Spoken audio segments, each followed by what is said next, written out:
What's going on, guys? Chucky back here on my channel. I'm probably the last person to actually review this game on the internet, but what the hell? This is Anthem. Anthem was actually an interesting title for me to review, and I did leave it so late because I really wanted to flesh it out. I wanted to play through it, and I wanted to talk as much about it as I could, both the good and the bad.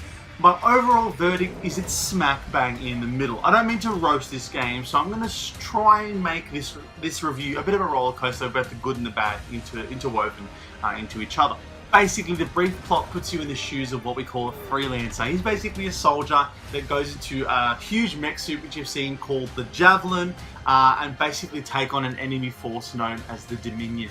That is the story in a nutshell. There is an outer law. It's basically like a bunch of machinery that was left behind by the old gods that's responsible for creating aspects of human life, be it the earth or life itself. It's basically an otherworldly power.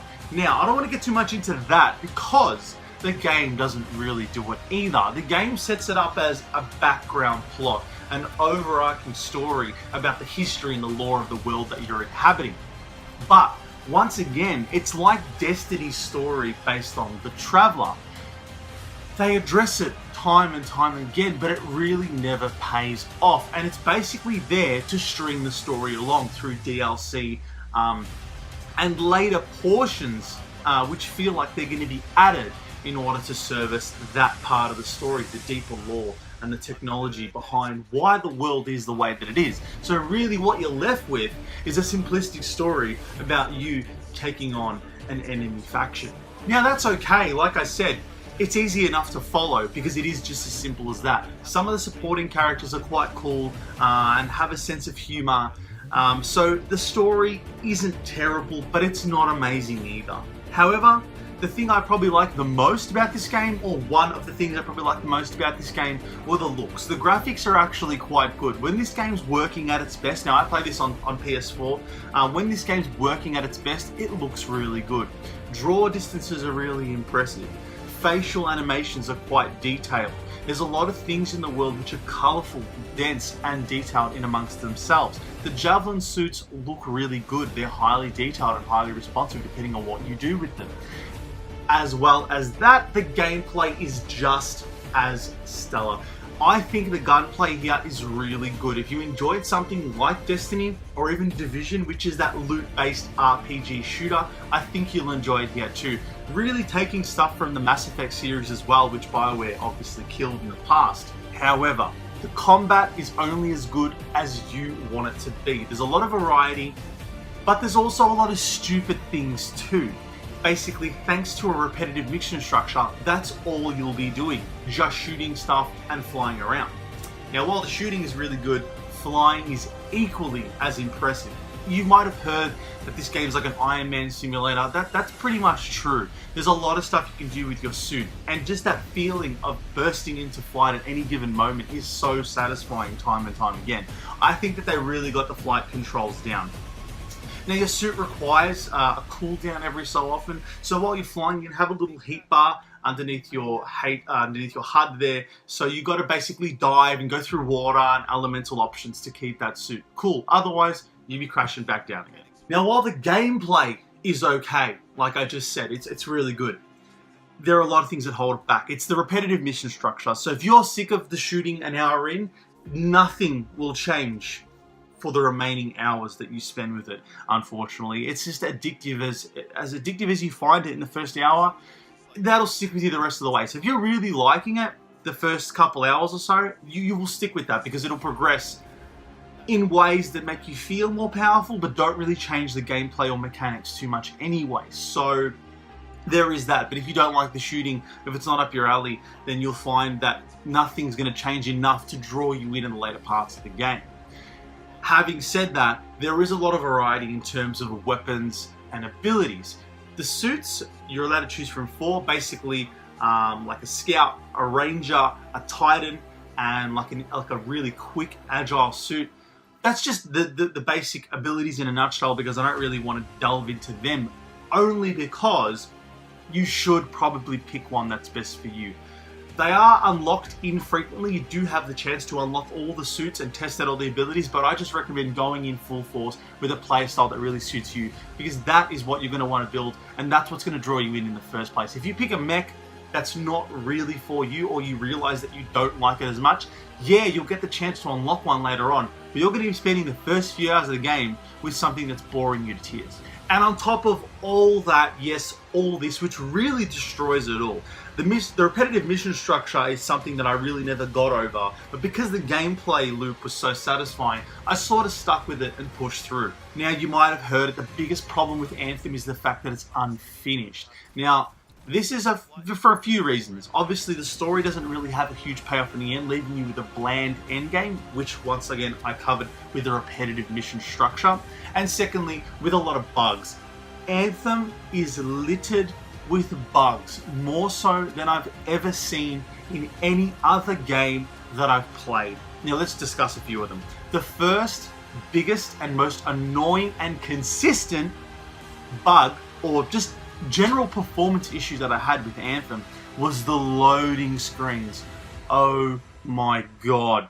You want to get into the world? Loading screen. You want to go back to the Fort Hub world? Loading screen. You want to go back to the weapon selection screen? Loading screen. You want to go back to this screen? Loading screen. Every single slight switch in gameplay takes you to some loading screen. The issue I have there, if they're like 5-10 seconds max, no dramas. You're looking at minimum 30 seconds. Minimum. Now, when you just want to switch from one menu to another, that 30 seconds is going to add up. Especially when you're doing it more than 10, 20, 30 times in a single play session. This is absolutely inexcusable, and not to mention, I say minimum 30 seconds, the first part of the game, especially after some of the story missions, I was experiencing over a minute load times consistently. Like, I'm talking like 5 of them in maybe like a 15-20 minute span. That's 5 minutes worth of loading times for 20 minutes worth of gameplay. It's just not acceptable. I haven't seen loading screens like this in another game. Like, it's insane. This is not the PS1 anymore. So I thought that maybe patches and updates would fix that along the way. They say they have, or they've shortened them. But my god, if they've shortened them, I don't want to see what the original product was like. Now, there are a few bugs and inconsistencies. I mentioned how good the game looked, and I stand by that. I stand by that because the draw distances as far as the environment is concerned are really good. When you're in the air, you can see a lot of mountain ranges and sections of the map from a distance.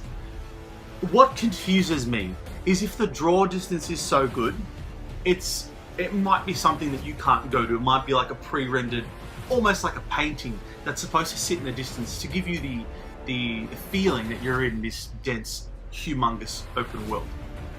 But when you are like close range, texture pop-ins are just insane.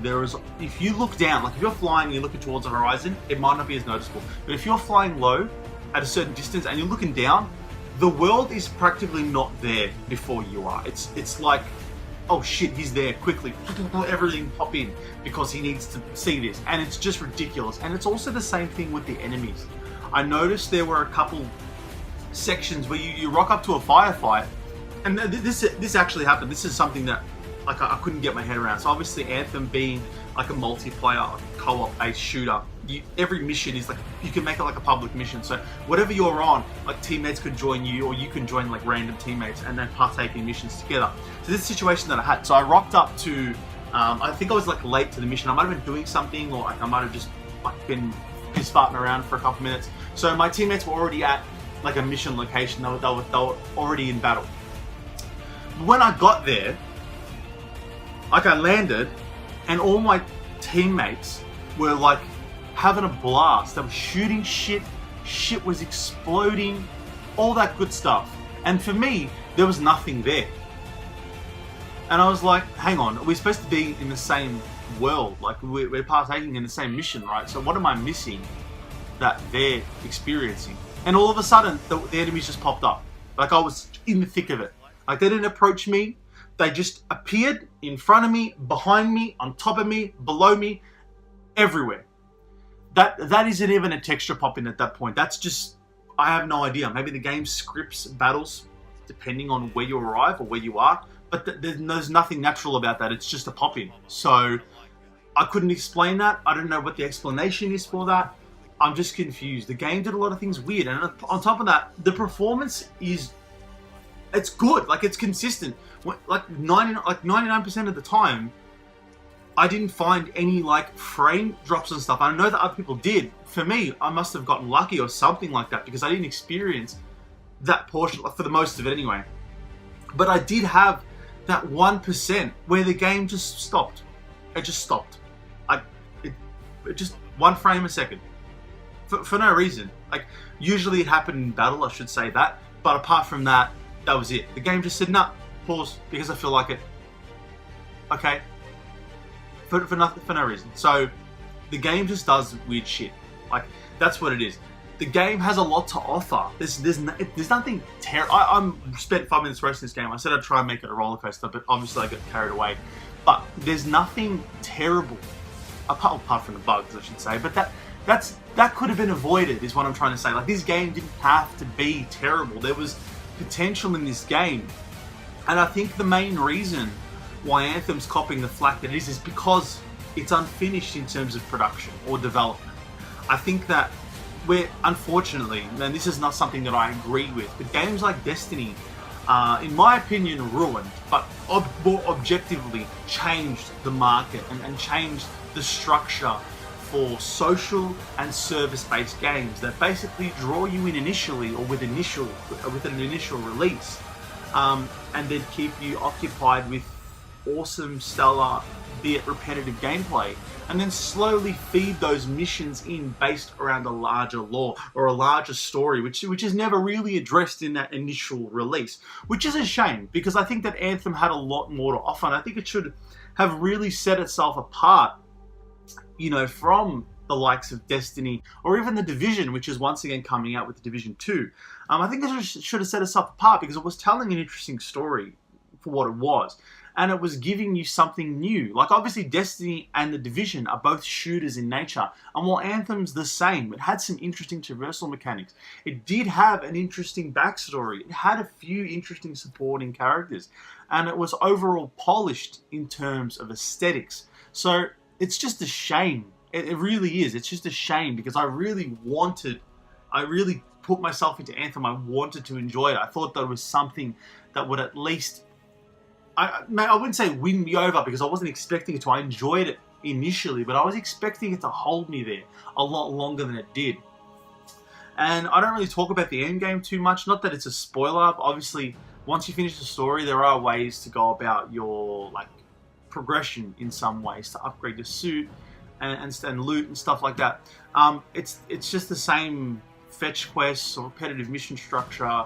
Hey, you know, Destiny did that with your little ghost thing. It's got to open a certain gate and you got to defend it while the enemies are closing in. That's the same thing here. There's nothing different. Like, the missions are mostly the same. You're going this place, killing something. You're going to this place, unlocking something. You're going to this place, finding something. Most of the missions are based around that. There are a couple story missions. The intro mission is really cinematic, and it doesn't have that quality compared to the rest of the game.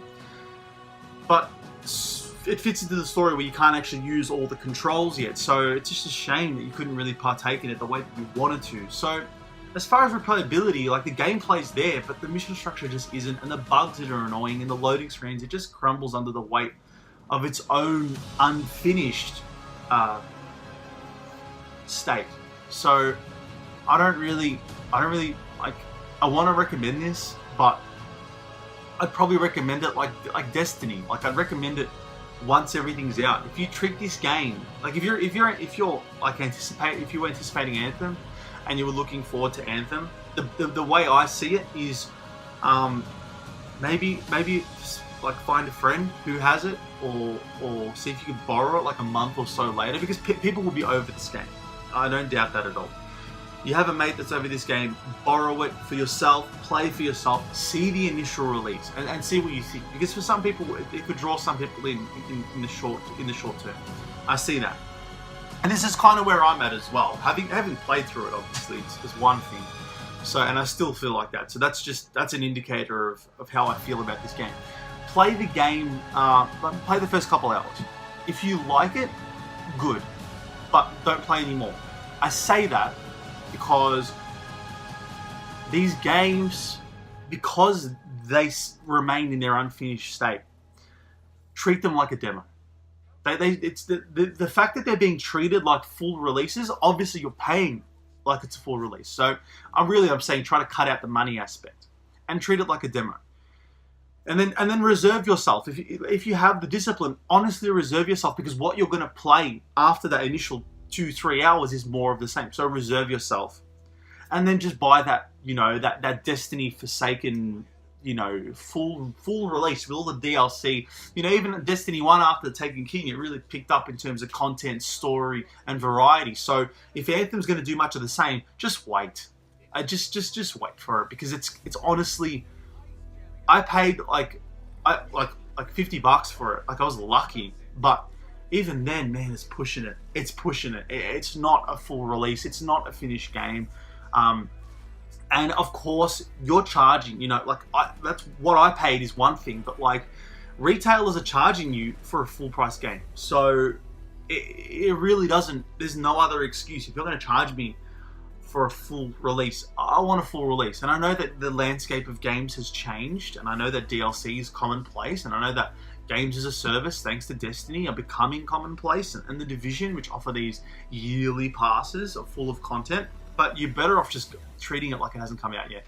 Going back, realistically, once it's all out, and just smashing through a bunch of content, because everything's going to be fixed. And you hope that everything can be fixed. You'd hope the bugs are gone. And you'd hope the story's fleshed out. And you'd hope that now you're finally getting all the variety and all the juice out of the fruit. It's basically paying for an orange and finding it's dry on the inside.